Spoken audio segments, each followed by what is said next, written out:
Un peu partout dans le monde, des camionneurs ont l'énorme responsabilité de transporter des chargements massifs, lourds et hors dimension. Au Canada, Clément Paquette doit traverser 3 provinces différentes afin de livrer un gigantesque morceau de tour d'éolienne avant que son permis de transport n'expire. En France, Cyril Marquetout doit user de délicatesse afin de réussir à mener sans encombre une péniche de Strasbourg en Alsace à Mâcon en Bourgogne, à travers les nombreuses villes et les petits villages. Ces 2 chauffeurs et leurs équipes doivent faire preuve d'une extrême prudence et tout mettre en œuvre pour se frayer un chemin sur les routes, malgré les défis qui attendent ces convois exceptionnels.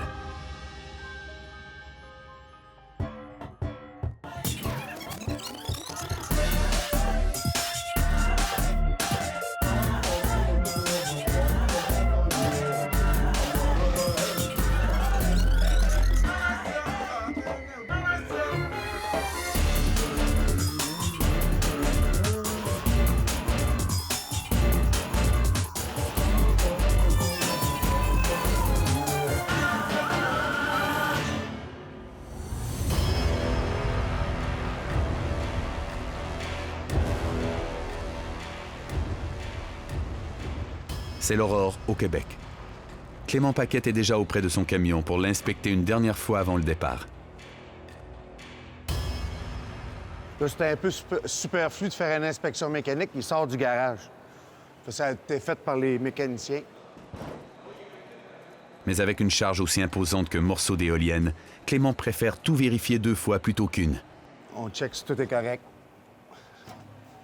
Surtout qu'on peut pas se permettre sur le bord de la route avec en surcharge puis en oversize.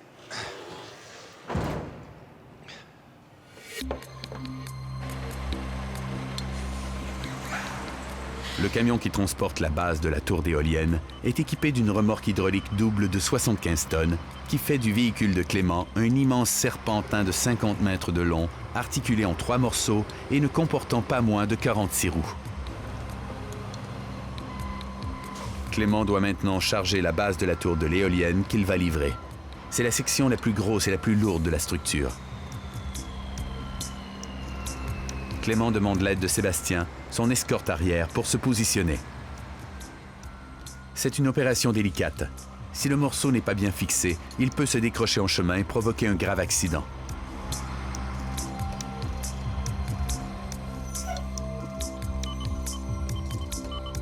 Cette intervention les met également en danger. Ça peut être très dangereux, surtout quand on load l'éolienne. Travailler avec l'éolienne, le trailer, il faut faire bien attention. On peut tomber en bas, perdre l'équilibre, tomber en bas. On manipule c'est tout le gros équipement.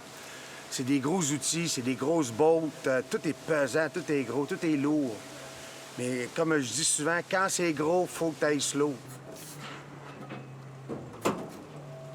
Clément doit à présent ajuster la hauteur du cylindre en fonction du sol. Si la pièce est trop basse, elle risque d'accrocher la chaussée. Si elle est trop haute, elle peut arracher les fils électriques. On vient de lever 120 000 livres ou 60 tonnes. La tour a été chargée correctement. Clément peut se mettre en route. Une super belle journée, c'est excellent. C'est ça, bonne journée tout le monde. D'accord, stop. Ça va très bien, je t'entends super bien. Voici Joanne, la femme de Clément. Elle est escorte de tête sur les convois exceptionnels. Elle accompagne son mari dans toutes les étapes du voyage. 9 énormes morceaux sont nécessaires à la fabrication d'une éolienne. Ceux-ci seront assemblés une fois sur place dans les parcs éoliens et n'ont d'autre moyen de se rendre que par camion routier. L'édification des éoliennes dépend donc de l'habileté de chauffeurs chevronnés comme Clément Paquette. Au même moment, en Gaspésie, d'autres pièces de l'éolienne se mettent en route. Il s'agit d'un moyeu et de pales de 46 mètres de long. Elles devront se rendre, tout comme la pièce de Clément, jusqu'aux provinces maritimes. Clément et son équipe doivent désormais parcourir les 1100 km qui séparent Trois-Rivières du parc éolien d'Irish Mountain en Nouvelle-Écosse. Il faudra 3 jours pour réaliser ce trajet. Clément doit faire vite, car il lui faut obligatoirement arriver avant midi le 3e jour, heure à laquelle son permis de circuler arrive à expiration. 18 à ta gauche. À peine ont-ils commencé leur voyage qu'un incident inhabituel survient. Clément réalise que la toile protégeant l'avant de la pièce d'éolienne vient de se décrocher. J'ai pas checké que c'est serré, quand c'est défait. Il faut réagir immédiatement. Il avise toute son équipe et s'arrête sur le côté de la route.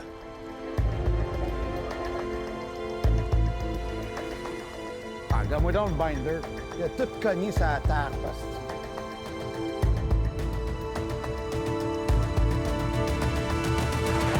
D'être défait, ça, en avant. La toile, que là, on va essayer de la stabiliser jusqu'à temps qu'on arrête à soir. Cet incident ralentit tout le convoi. Clément doit trouver une solution rapidement. De l'autre côté de l'Atlantique, les problèmes ne vont pas se faire attendre. Cyril, le chauffeur du convoi exceptionnel, ne le sait pas encore, mais il va devoir s'adapter à tous les imprévus qu'il va rencontrer afin de mener à bien son convoi hors du commun. C'est un beau, gros convoi et bien long, donc aussi large, jamais fait encore, donc ça va être une première pour moi. J'appréhende beaucoup. C'est surtout quand on aime le convoi, en fait, on appréhende toujours, sinon ça serait trop facile.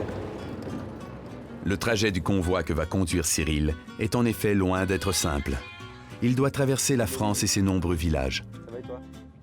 Il aura fallu plus d'1 an pour obtenir les autorisations requises.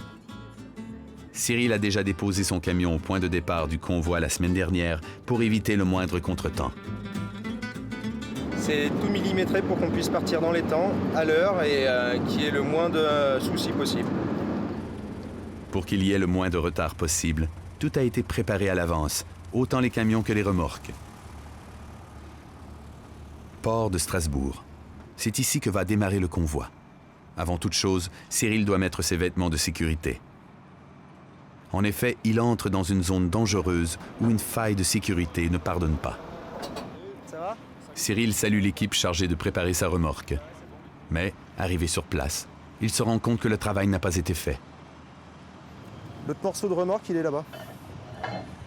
Quand je suis arrivé vendredi, en fait, on a déchargé ensemble par ensemble et leur porte-conteneur est tombé en panne, donc on a juste pu la poser par terre, quoi. Alors qu'à la base, je devais l'assembler ici. Donc ça complique un peu les choses. C'est que le début, non? C'est que le début, oui. Les éléments de la remorque ne sont pas prêts. Pourtant, la péniche qu'il doit transporter arrive déjà. C'est le branle-bas de combat. Tout le chargement doit absolument être finalisé dans la journée.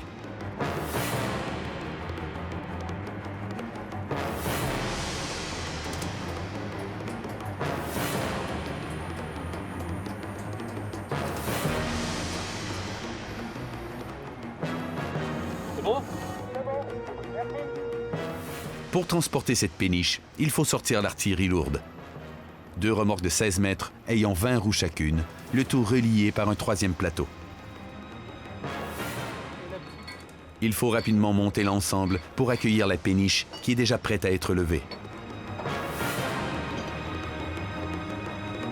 L'assemblage des remorques est enfin terminé. C'est une bonne chose puisque c'est l'heure de la sortie de l'eau pour la péniche. Pour sortir ce mastodonte d'acier, il faut une grue capable de lever plus de 30 tonnes. 15 hommes sont nécessaires à la manœuvre. L'opération est délicate. Tout doit se faire au millimètre près. On a guère de marge au niveau de l'assise de la barge. On doit avoir à peu près une trentaine de centimètres qui va être posée sur la remorque, donc on va pas trop jouer, on va dire. La péniche doit dépasser de la même longueur de chaque côté. Sinon, la remorque serait déséquilibrée et pourrait causer un accident lors du transport. On peut le poser comme ça, on enlève les lingues, on décale les lingues, après il relève, hein. Et là on met d'aplomb. La péniche est maintenant posée. Mais le travail est loin d'être fini. Il faut encore la stabiliser en ayant recours à de l'équipement bien spécial. On va arrimer la barge avec des chaînes. Et on va en mettre au moins une dizaine. Attends. Je vais aller chercher du tendeur. Je vais voir comment ça va.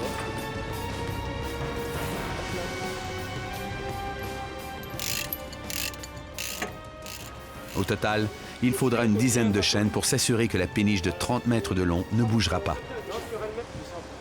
80 tonnes, 2 remorques modulaires, 7 hommes à temps plein. Il a fallu pas moins d'une journée entière pour préparer ce convoi pas comme les autres. Un convoi exceptionnel.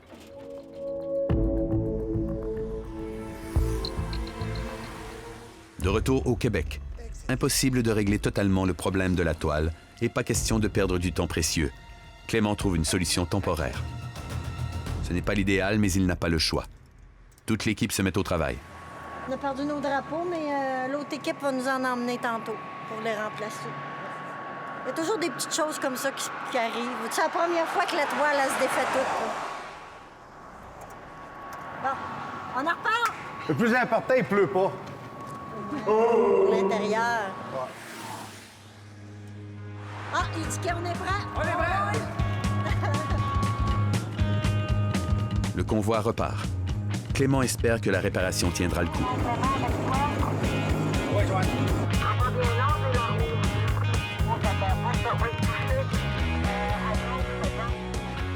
En tant qu'escorte de tête, Joanne est à bord d'un véhicule muni d'une perche qui lui permet de vérifier l'espace libre en hauteur. Fait que moi, c'est dans le fond, je suis les yeux à Clément. C'est moi qui rouvre le convoi. C'est moi qui s'occupe de tout ce qui se passe en avant. Mon travail, c'est de mesurer les structures, les fils et tout ça. Pour ça, je me sers de ma pôle. Ma pôle, présentement, là, est à 15 pieds et 4 pouces. Là, un viaduc normal, il doit avoir à peu près 4 mètres. Moi, je suis pas loin de 5 mètres. Fait que si on essaye de passer, c'est sûr que je vais frapper le pont très fort. Puis c'est sûr que le morceau passe pas, là. Fait qu'il faut vraiment pas essayer parce qu'on va briser le pont. C'est pour ça que je suis très, très, très, très loin en avant. Fait que quand que je touche une structure, un viaduc, Clément, il arrête. Joanne vient de prévenir Clément. Dans quelques minutes, il risque d'accrocher des fils électriques qui sont placés plus bas que la normale. Parce que la plupart des fils qui sont beaux, c'est des fils téléphoniques. On fait attention, mais si on en arrache un, les fils de maison, d'entrée de maison, ont un câble d'acier.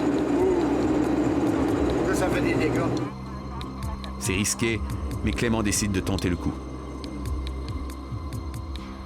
Si ces câbles sont arrachés, c'est tout un pâté de maison qui sera privé de courant.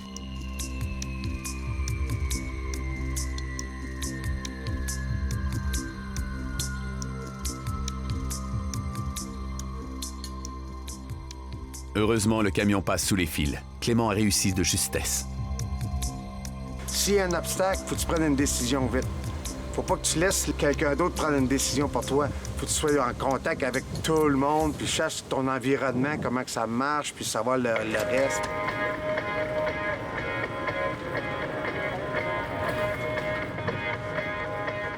Le convoi de Clément doit respecter un parcours précis et parfois il est nécessaire de circuler sur des petites routes rurales.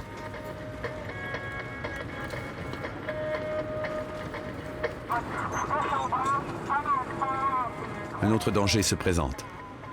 Là, on est arrivé à une déviation de la route qu'on n'avait pas des semaines avant. De chaque côté de la route, il y avait des érables ou des arbres, puis les branches se touchaient. Mais on n'a pas le choix, c'est la seule route. Il y a beaucoup de branches qui sont basses, fait qu'il va falloir prendre dedans, t'as pas le choix. La tour risque cette fois d'être abîmée par des branches d'arbres.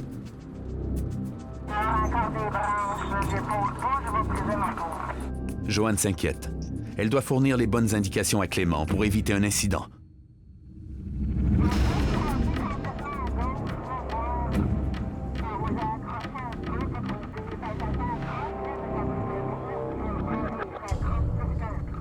Clément, lui, est de nature confiante. Le danger ne l'inquiète pas. Mais un fil électrique se cache sous les branches. Ouais, là, OK, le fil, là, on va faire attention. Ah, Bernier, je vois l'arbre levé. Le camion s'est frayé un chemin, mais la tour a été touchée. La tour va avoir des rainures, mais on n'a pas le choix. Ouais. C'est rare qu'on voit ça, hein? C'est faire lever les branches avec les rainures. Ça, c'est à bas. Le convoi éolien ne peut rouler à plus de 90 km/h.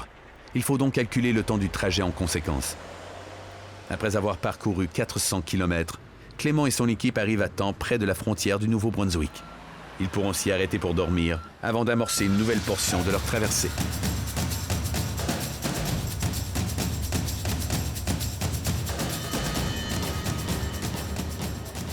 France, Cyril n'est toujours pas parti.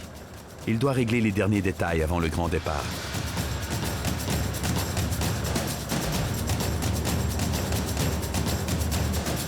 C'est parti, on va sortir du port.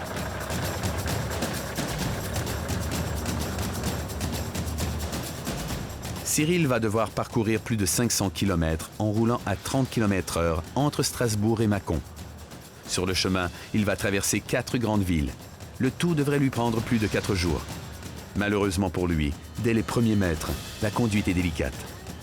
Il doit se faufiler entre les conteneurs qui, ce matin, sont très nombreux.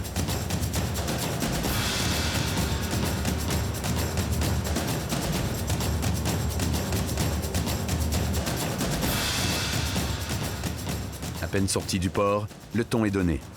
Au premier virage, des voitures sont mal garées et les problèmes commencent.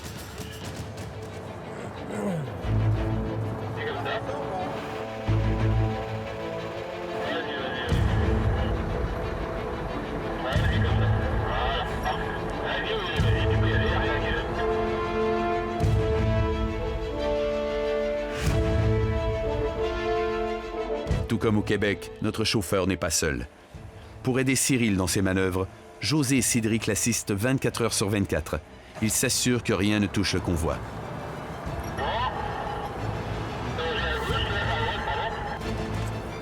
Qu'est-ce que tu dis?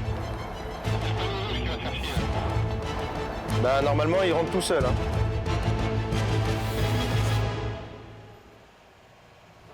Malgré la pression, les ordres et parfois les contre-ordres, il doit absolument garder son sang-froid.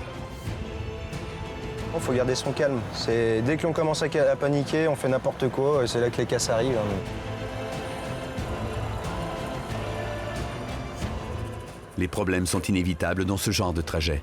Il faut donc tenter de les éviter le plus possible.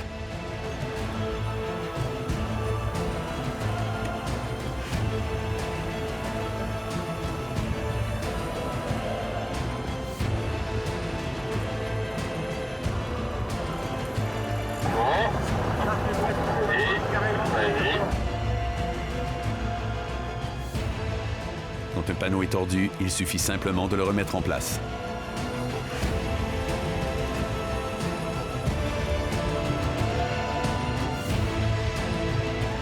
Parcourir 150 mètres à la sortie du port a pris 1 heure.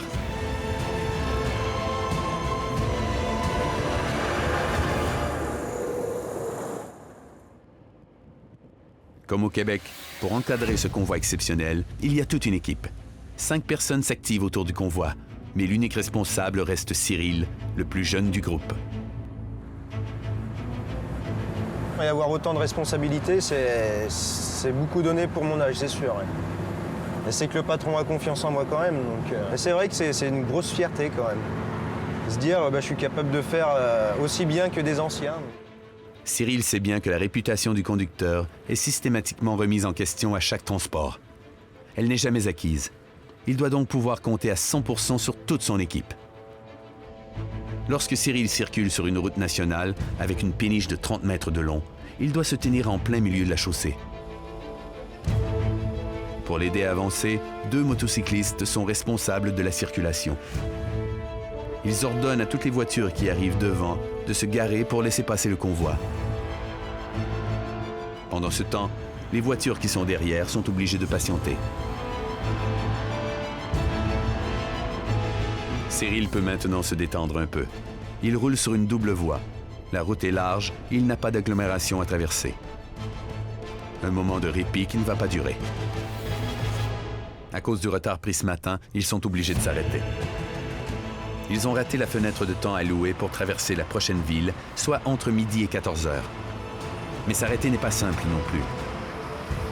Ils doivent maintenant traverser la double voie pour espérer trouver un stationnement adapté à la taille du convoi. L'équipe va donc tout simplement bloquer la circulation à contresens.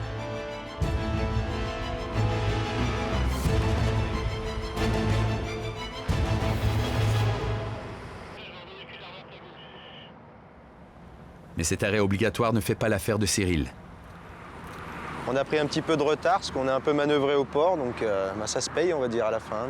Ça engendre quoi alors ce genre de choses? Du retard sur toute la durée du convoi, hein, donc en espérant que ça ne se passe pas la même chose ailleurs. Encadrés par les gendarmes, ils refont un plan d'action. Donc on va partir d'ici à 13h45. Ouais. Hein, ça nous laisse le temps de faire le trajet jusqu'à Très bien. Ouais, d'accord. On fait comme ça. Donc 13h45 ici. Ouais, très bien. Ça marche. Vous savez où manger?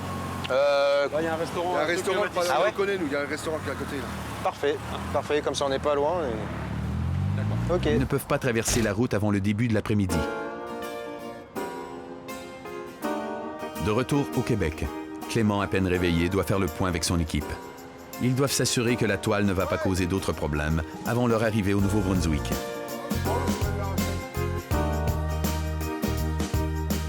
C'est des opérations qui sont toujours dangereuses, hein? C'est assez haut. 15 pieds de haut, là, tomber en bas, là. Si son camion, sa remorque ou son permis ne sont pas conformes aux lois de cette province des Maritimes, ils auront fait toute cette route pour rien.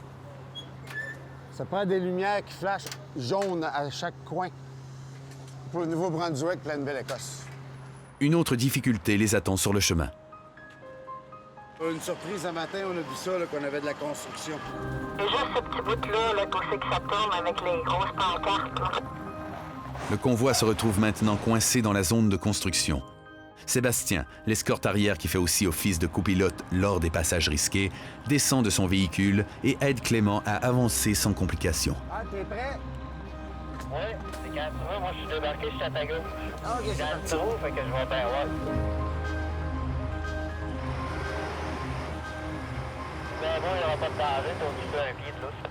Et comme à chaque fois, toutes ces manœuvres de sécurité créent de gros embouteillages.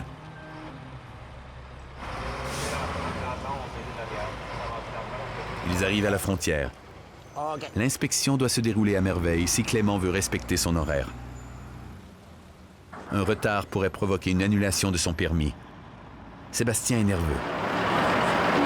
J'espère qu'il n'y aura pas de problème. Ouais, hein? Le plus difficile, c'est de faire tout setuper pour que le poids soit égal partout. Il faut qu'on se mette dans les normes. Si on est trop pesant, ben, on peut juste à démancher pas mal d'affaires après le trailer, sauf que mais qu'on arrive à le bout pour charger, pour décharger, ben ça va être beaucoup plus long. Viens de nous mesurer aujourd'hui. OK. OK, il mesure aujourd'hui. Ah, c'est bon. Comme il le craignait, le passage de la frontière va être plus long que prévu. Cette fois-ci, ce n'est pas le poids qui est en cause. L'officier va venir faire une inspection pour la hauteur et la longueur. Fait que c'est ça qu'on a essayé de faire, c'est de se mettre le plus droit possible pour avoir la bonne longueur. Pour éviter les problèmes, Clément modifie la hauteur de la pièce par rapport au sol et se croise les doigts en attendant les inspecteurs. Fait que c'est ça, il est en train de mesurer. Ah, il est moderne.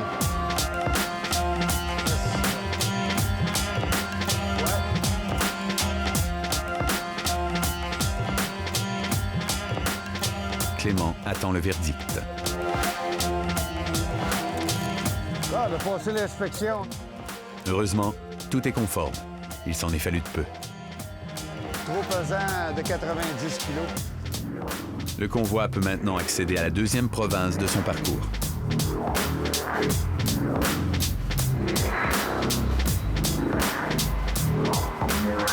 Au Nouveau-Brunswick, les lois routières sont différentes de celles du Québec.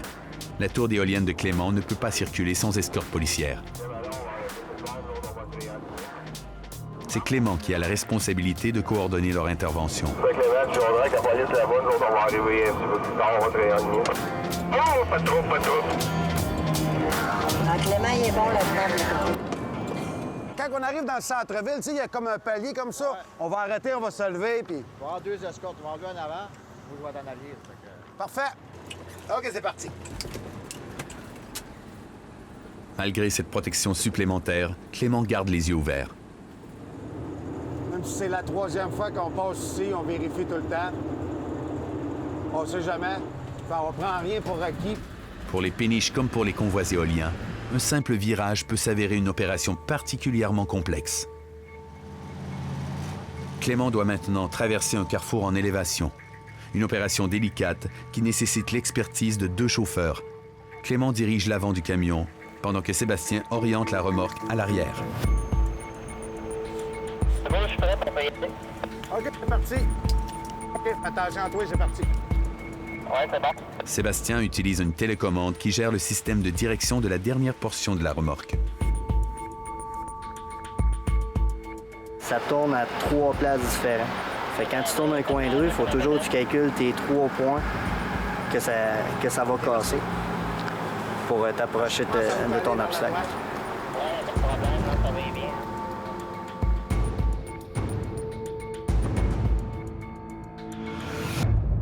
De son côté, le camion qui transporte la pale a lui aussi un coin de rue complexe à manœuvrer.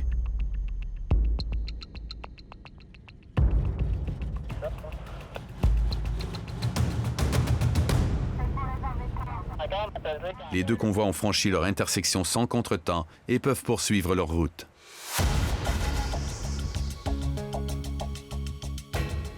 En France, la pause repas est terminée. Il est enfin temps de reprendre la route. En raison du retard, les horaires et les autorisations de passage pour la ville de Belfort ne fonctionnent plus. Il faut donc renégocier avec les autorités locales. C'est le rôle de Félix, 72 ans. On va être à l'entrée de Belfort d'ici un quart d'heure, 20 minutes.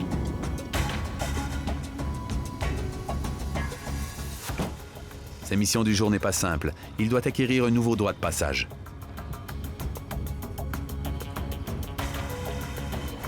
Bonjour. Bonjour. Bonjour. Ça démarre bien.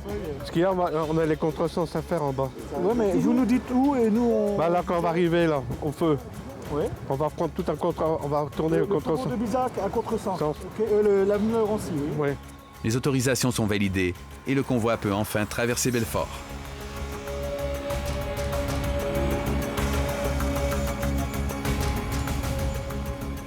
Traverser une agglomération de plus de 500 000 habitants en pleine heure de pointe ne sera pas une tâche facile. Là, on attend que ça se dégage un peu, l'avenue en face, on est au feu et on va faire la même chose. On va se décaler un petit peu, mais on est un peu sur la droite.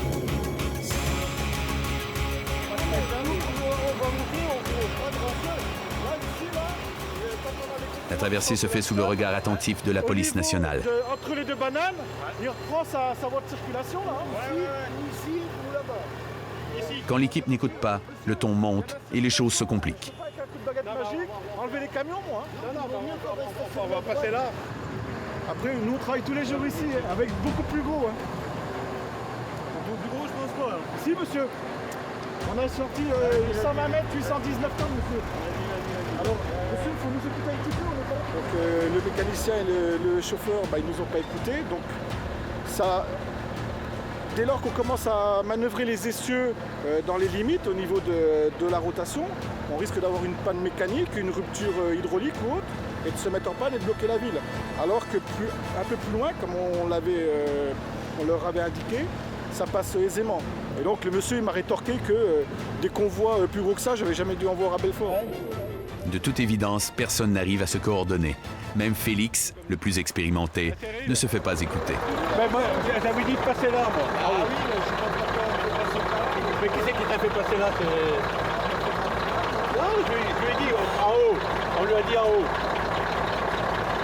On peut monter exprès en haut pour passer. Dis-lui de redresser devant. Félix reprend les choses en main. Mais le pire reste à venir. Il faut maintenant entrer dans les fortifications de la ville, une véritable épreuve de force pour un convoi de cette taille. La péniche passe à quelques millimètres seulement des murs de la ville. C'est Cédric qui prend les commandes. Là, je pilote les roues de derrière. Et le camion pilote les roues de devant. Ok.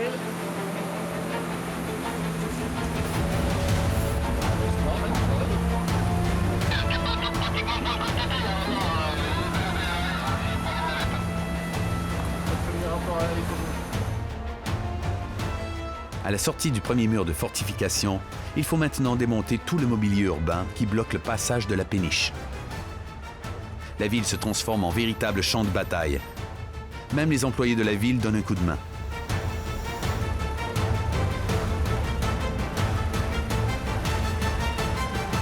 Même si la ville contribue au passage du convoi, elle ne lui accorde que 2h30 pour passer, pas une minute de plus. On peut neutraliser facilement une ville, quoi. Regardez tous ces gens là, est-ce que vous croyez que c'est normal qu'ils soient tous bloqués? Parce qu'il y a un convoi qui passe, hein. C'est son entreprise, ce sont ses intérêts, mais tous les autres gens, les bus, les pompiers, tout le monde, les transports frigorifiques, il y a des intérêts aussi en jeu, hein. Voilà, donc après, il faut que ça dure le moins de temps possible, la gêne, quoi. Cyril sort enfin de Belfort au bout de 2h30.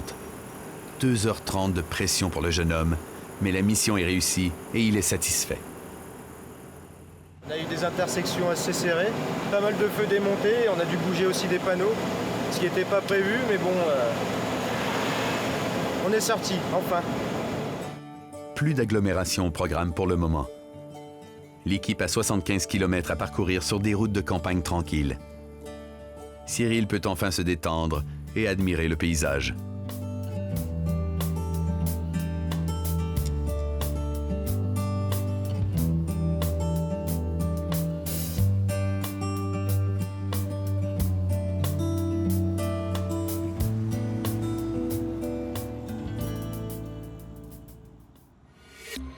Mais la campagne cache aussi de petits villages, ce qui implique des passages étroits et des virages serrés.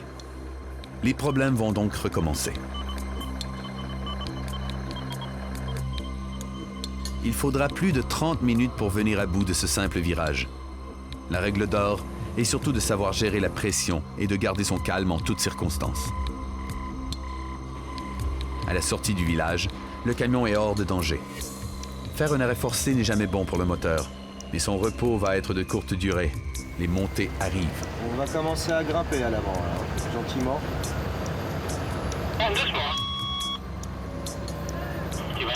Le camion force visiblement beaucoup trop dans la montée. L'embrayage hydraulique est en train de lâcher. Cyril préfère s'arrêter.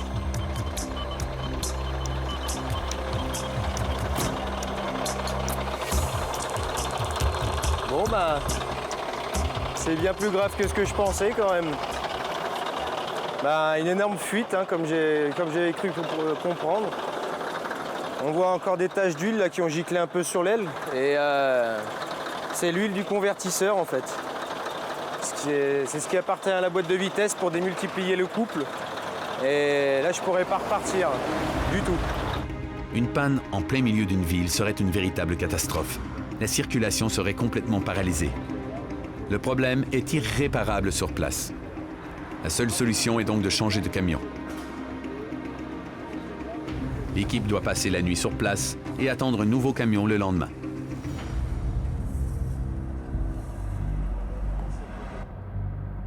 Au Canada, c'est la 3e et dernière journée de déplacement pour le convoi de Clément. Son convoi et lui ont maintenant parcouru plus de 875 km. Ce prochain passage sous un viaduc est périlleux car la perche de Johan a violemment frappé la structure. Clément avance très lentement. Si la tour n'a pas été suffisamment ou uniformément abaissée ou si la chaussée n'est pas égale, les conséquences pourraient être désastreuses. C'est à peu près à un pied avec la tige de métal pour le voir. Là. Parfait. Le bois en arrière, c'est passé. OK, je vais prendre la vitesse. Heureusement, Clément et son camion passent l'épreuve. C'est le problème de Nouvelle-Écosse, les ponts, là, c'est vraiment les viaducs sont bas comparés. Mais au moins, ça passe. Ça passe, mais ils sont bas.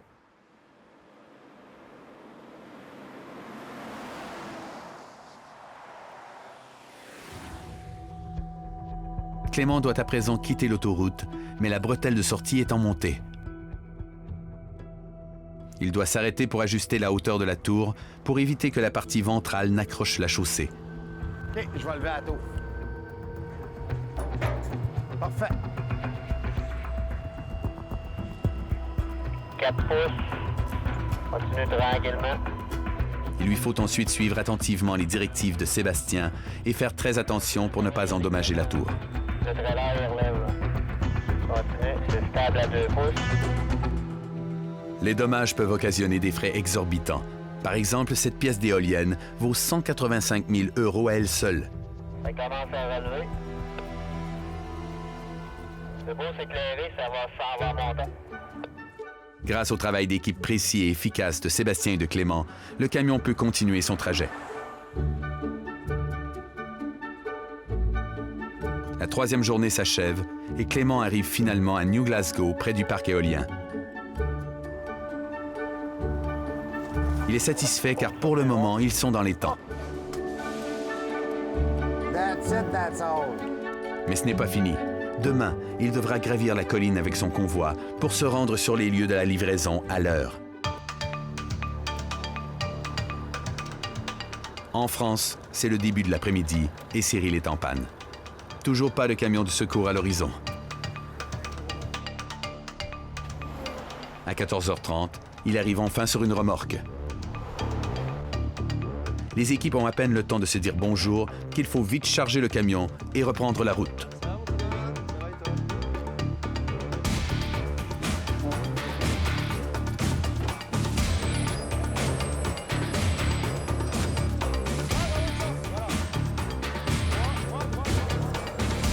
Attends, encore un poil.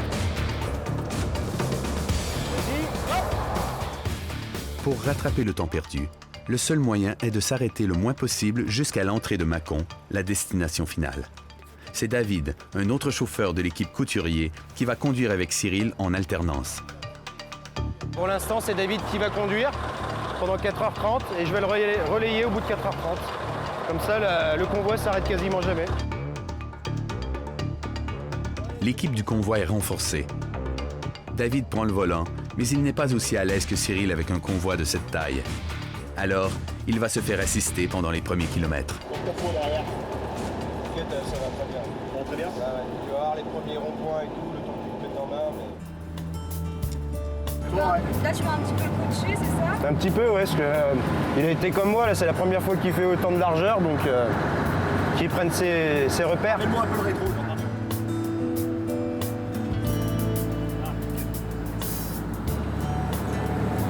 Je vais rester à côté de lui, s'il faut le guider dans des endroits difficiles. Faut que je sois présent aussi, hein, je vais pas dormir tout le long, hein, ça serait pas correct. Cyril et David reprennent la route sereinement. Cette portion de route est facile et le paysage est de toute beauté.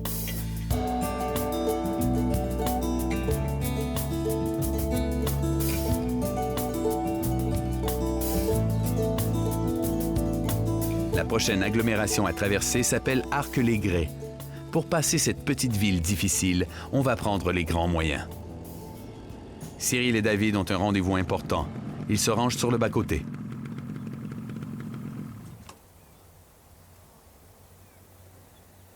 Patrick Couturier, le grand patron, vient lui-même prêter main forte à son équipe. Il est là pour éviter que les problèmes s'accumulent.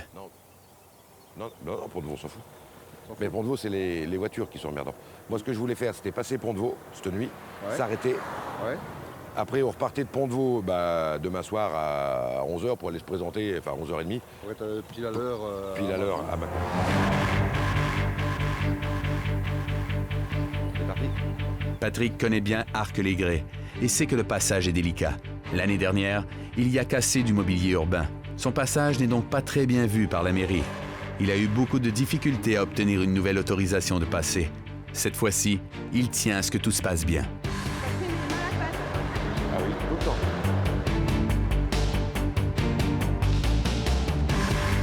Les convois exceptionnels ne sont pas appréciés par les gens de la mairie. À l'inverse, pour les habitants, voir un convoi comme celui-ci est un spectacle à ne pas manquer.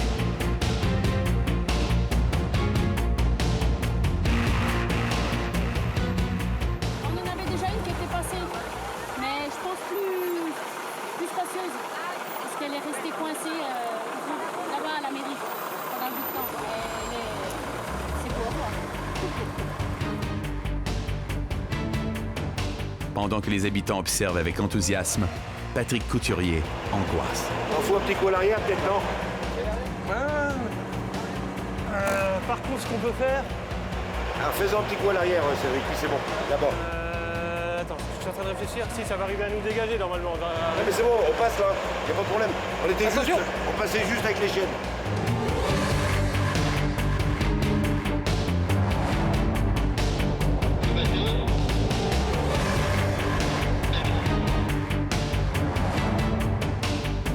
Allez, avance, Cyril. Doucement, hein, va doucement. J'y vais doucement, merde.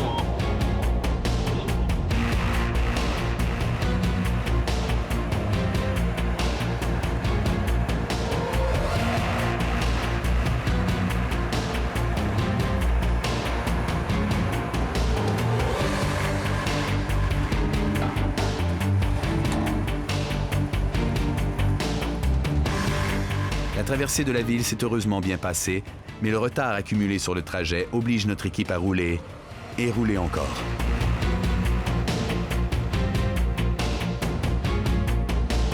Pourtant, Cyril et son équipe devront faire un nouvel arrêt forcé.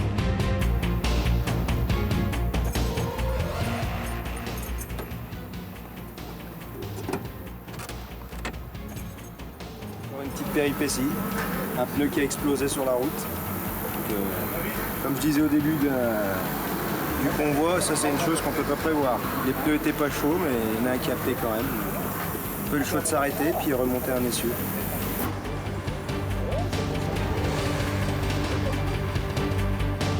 Un pneu éclate. Cyril n'espère plus pouvoir remplir sa mission à temps.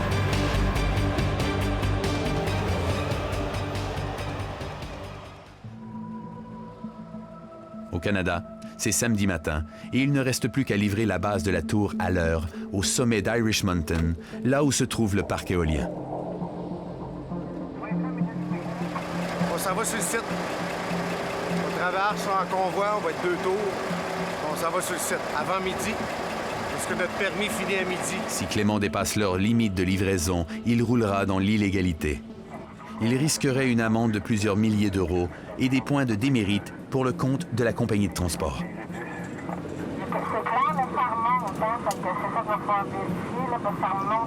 Un dernier obstacle les attend sur la route menant au parc éolien. Un pont ferroviaire sous lequel le chargement de Clément pourrait ne pas passer. Vous êtes arrêtés pour le viaduc, là. Attendez-nous, ce sera pas long.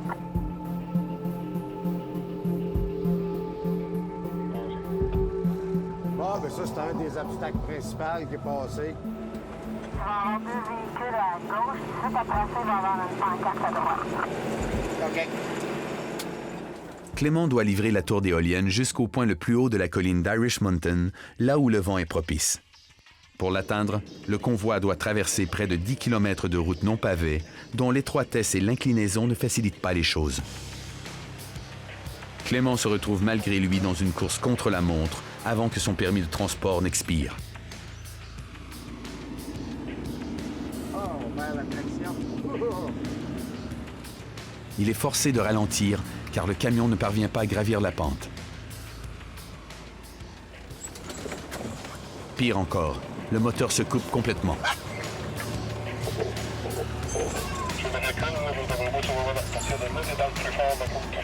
Ah, ben c'est ça, il a mouru. Il était pas assez fort pour le monter. Fais attention à toi, Aïe. Ah, j'ai pas de frein pour reculer. Ouais, il est mort. Le camion de Clément recule dangereusement. Les freins répondent à peine. Toute l'équipe recule également et s'éloigne sans tarder, craignant le pire. Je vais modifier ma suspension pour me donner la traction sur le camion. Fait que je vais l'essayer, c'est parti.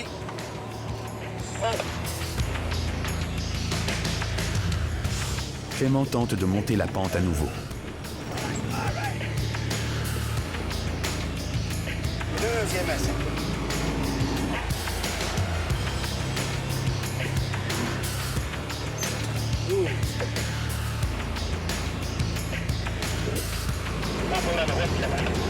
Et je me retasse dans le centre. Une fois de plus, les directives de Sébastien s'avèrent essentielles. Clément réussit à reprendre le contrôle de son véhicule. Je vais passer proche de l'arbre, de ne pas avoir été capable de monter.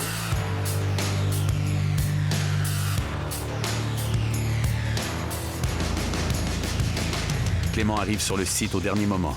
Par contre, il reste encore à décharger la pièce. Lui, il va avoir la flemme de la tour à côté. Clément insiste pour diriger l'opération lui-même. C'est lui qui est responsable de cette précieuse pièce. J'essaie de superviser le travail en avant aussi parce que c'est mon voyage, c'est ma tour. Tu sais, j'aime pas ça quand les autres. Je sais qu'ils sont capables, mais c'est comme notre enfant. Ça,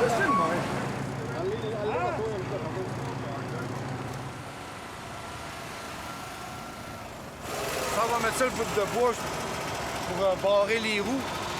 Parce qu'il y a une pente, mais qu'on enlève le trailer de l'éolienne pour pas qu'elle parte, qu'elle descende en bas de la côte. Coming down!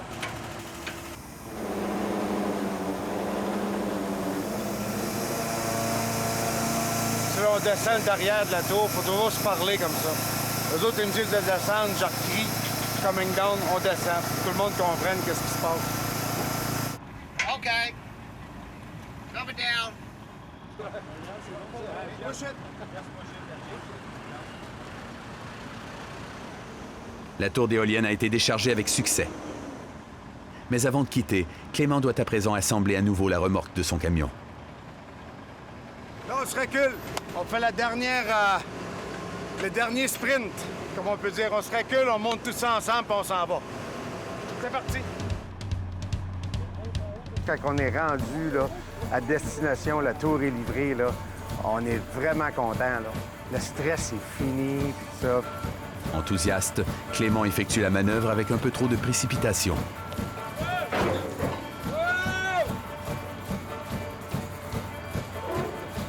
On a toujours la flamme, on appelle ça la flamme. T'as la flamme de commencer, mais quand t'as fini, tu dis « Ah, un fait ». T'es content de l'avoir fini, surtout quand il n'y a rien arrivé. Clément est fier de son travail et de celui de toute son équipe.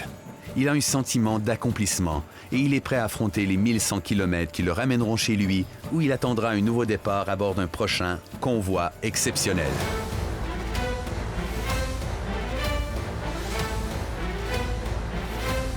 De retour en France, Cyril peut enfin reprendre la route. Il roulera coûte que coûte avec un pneu en moins. Il lui reste encore 172 km avant d'arriver à Mâcon. Malheureusement pour lui, au bout de seulement quelques mètres, il doit faire un nouvel arrêt. Un panneau empêche le passage du camion. Il est lourd et il faut faire appel à toute l'équipe du convoi pour le démonter. Même Cyril met la main à la pâte.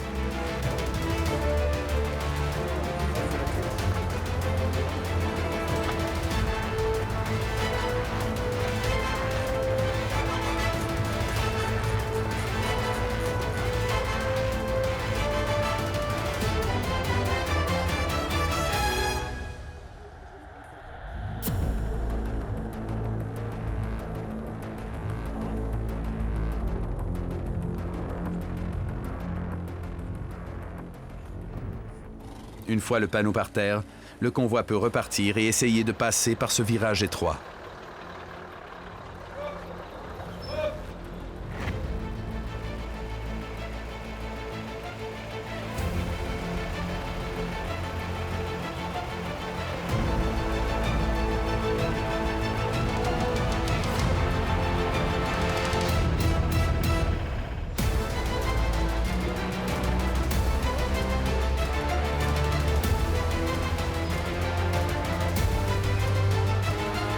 Enfin reparti.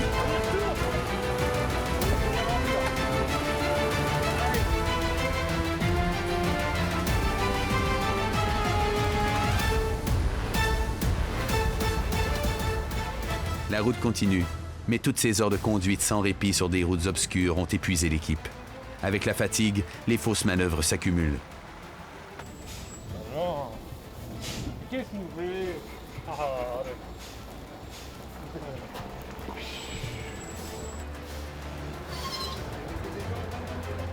Vas-y.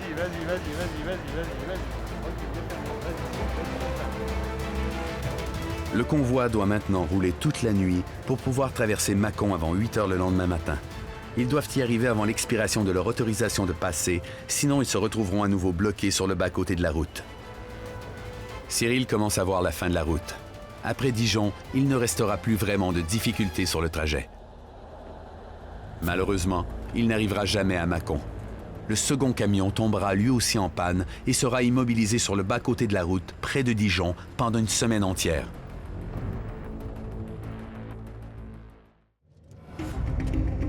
Une semaine plus tard, à Mâcon, on retrouve M. Couturier à son entrepôt.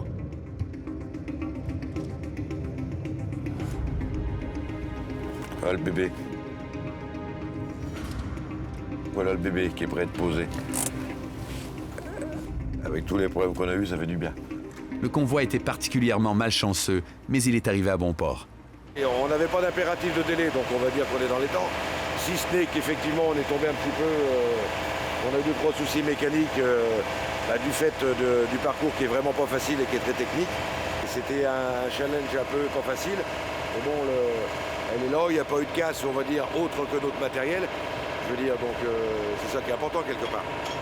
Ils ont réussi? Ils ont réussi. La mission est réussie.